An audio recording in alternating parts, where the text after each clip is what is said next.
अगली खबर की ओर। लखनऊ के शहीद पथ पर बाइक सवार युवक ने स्कूटी पर जा रही युवती से छेड़छाड़ की थी।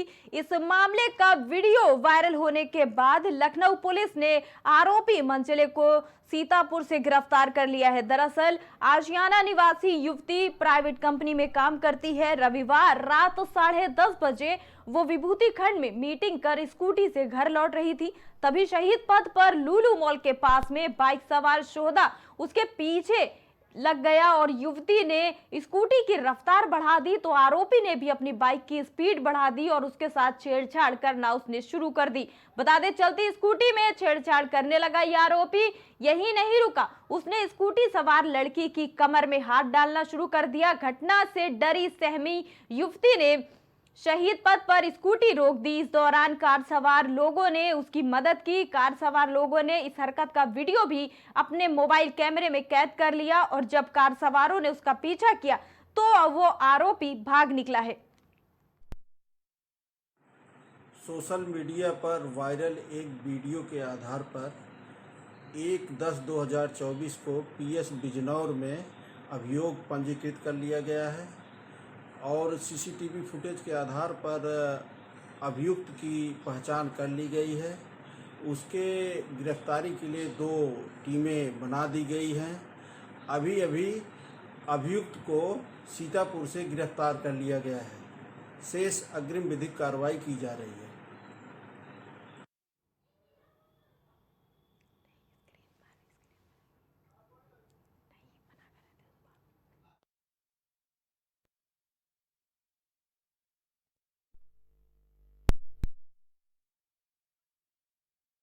कर ली गई है और जिस तरह से महिला को छेड़ रहा था, पुलिस ने इसकी जांच करना शुरू कर दी और इस मंचले को पकड़ लिया है। और खबर की अहम बात यह है कि एक तरफ सीएम योगी आदित्यनाथ अपने बयानों में कहते नजर आते हैं कि हमारी सरकार में महिला और बाल अपराध से जुड़े मामलों में लगातार कमी आ रही है, लेकिन इस सूबे की राजधानी में इस तरह से चलती गाड़ी पर महिला के साथ छेड़छाड़ की खबर परेशान कर देने वाली है। उससे ये साफ है कि उत्तर प्रदेश में अभी भी अपराधियों के मन में कानून का कोई भय नहीं है।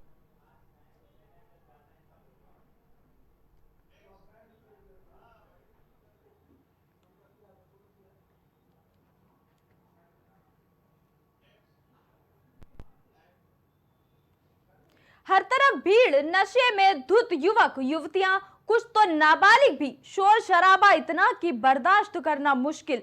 खुलेआम गाली गलौज, अश्लील फब्तियां, मारपीट भी। अराजकता का ये माहौल गाजियाबाद की चर्चित मीनाक्षी हॉल बिल्डिंग में मौजूद कंगारू कैफे का है। ये बिल्डिंग शहर का ऐसा ठिकाना है जहां बवाल होना आम बात है। आए दिन यहाँ के वीडियो आते हैं, मारपीट वाले वीडियो, बदजुबानी बदसलूकी वाले वीडियो चर्चा में इस तरह के आते रहते हैं और फिर सब कुछ उसी ढर्रे पर चलने लगता है। लोनी बॉर्डर क्षेत्र के इस कैफे में अभद्रता का दृश्य देखने के लिए लोगों की भीड़ जमा हो जाती है। इसी अभद्रता और अश्लीलता को देखते हुए किसान मोर्चा गाजियाबाद उपाध्यक्ष पंडित ललित शर्मा पुलिस को एक ज्ञापन दिया है। उसके बाद एक उनकी जो बाहर की ग्रिल है मेन रोड की, उस ग्रिल पे 7-8 लड़कियां लगभग, और वो साफ जाहिर हो रहा है वो लड़कियां कोई अच्छे परिवार से संस्कार से नहीं थी, क्योंकि उन्होंने जैसे कपड़े पहन रखे हैं, सिगरेट पी रही हैं, वो वहां पे लाइन से ऐसे खड़ी है जैसे मान लो जीवी रोड का नजारा हो। उसके बाद बाहर 2 लड़कियां 6-7 लड़के आपस में लड़ रहे हैं और एक लड़की उसमें बेहोश भी हो जाती है, गिर जाती है बेहोश होकर। पता नहीं उसका बाद में क्या हुआ। और इस तरीके की घटना आपने देखा होगा, कल भी एक होटल में से 2 बच्चियां स्कूल की और एक लड़के के साथ नाबालिग की थी, वो भी निकलते हुए की वीडियो वायरल हुई। लोनी को बिल्कुल इन्होंने वैश्यावृत्ति का।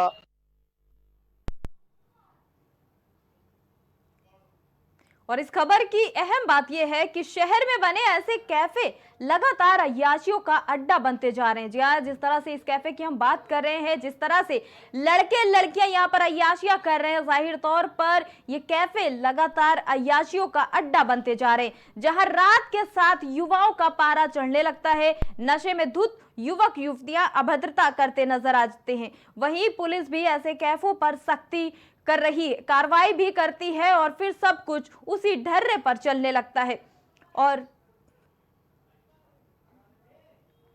और बढ़ते अगली खबर की ओर, प्रयागराज में यूपी विधानसभा उपचुनाव को लेकर डिप्टी सीएम केशव प्रसाद मौर्य ने बड़ा बयान दिया है। उन्होंने ये कहा कि लोकसभा चुनाव में हुई खामियों को दूर करने के लिए पार्टी ने गहन समीक्षा की है, जिसके बाद पार्टी की खामियों में सुधार किया गया। वहीं इस दौरान उन्होंने पार्टी कार्यकर्ताओं और पदाधिकारियों से कमल के फूल को जिताने की अपील की है। दंगाइयों का साथ देने का रहा है, ये कोई उनके लिए खुशी की बात हो सकती है कि डीएनए मैच नहीं हुआ, तो ये खुशी की बात हो सकती है। एक अबोध बालिका के साथ इतना घिनौना कुकृत्य हुआ और उसके बाद उस डीएनए रिपोर्ट में उन्हीं के पार्टी के पदाधिकारी का ड्राइवर या क्या है, मैं कंफर्म नहीं हूँ, लेकिन किसी न किसी का डीएनए मैच हुआ है। तो इससे समाजवादी पार्टी या उनके नेता अपने को बरी ना समझें। इस प्रकार के अपराध के लिए उनको शर्मिंदा होना चाहिए और जिसने भी यह विभत्स कांड किया है, कोर्ट में मामला है, कोर्ट उसको तय करेगा। और इस खबर की अहम बात यह है कि बीते लोकसभा चुनाव में भाजपा को यूपी में जो करारी हार मिली थी, उसके बाद अब बीजेपी आने वाले उपचुनाव की तैयारियों में लगातार जोर दे रही है, जिसमें सबसे पहले बीजेपी देश में सदस्यता अभियान चलाकर देश की जनता को पार्टी से जोड़ने का प्रयास कर रही है। तो वहीं दूसरी तरफ यूपी में होने वाले उपचुनाव को लेकर कोई कसर बीजेपी छोड़ना नहीं चाहती है।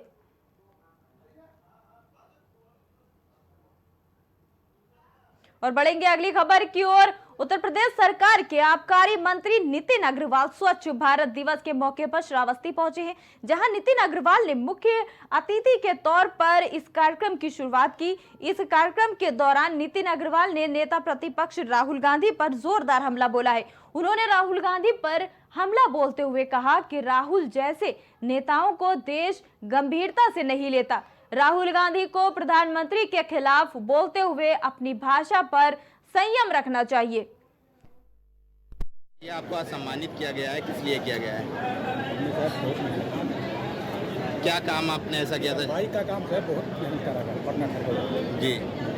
तो मंत्री जी ने सम्मानित किया, कैसा लग रहा है? बहुत अच्छा लग रहा है। पैसा, गरीबों का पैसा तूफान की तरीके से मोदी जी खींच रहे हैं और अडानी के खाते में पहुंचा रहे हैं, इस पर क्या कहेंगे आप? देखिए, देश ऐसे नेताओं को गंभीरता से नहीं लेता है। जो नेता वो एक जिम्मेदार पद पर हैं, ऐसा नहीं है, वो विपक्ष के नेता हैं। उनको, और वो किसके लिए बात कर रहे हैं, मेरी सलाह है, मेरा सुझाव है कि उनको देखना चाहिए। आदरणीय प्रधानमंत्री जी देश के प्रधानमंत्री हैं, देश के 140 करोड़ लोगों का प्रतिनिधित्व करते हैं, तो थोड़ा भाषा पे भी उनको संयम रखना चाहिए।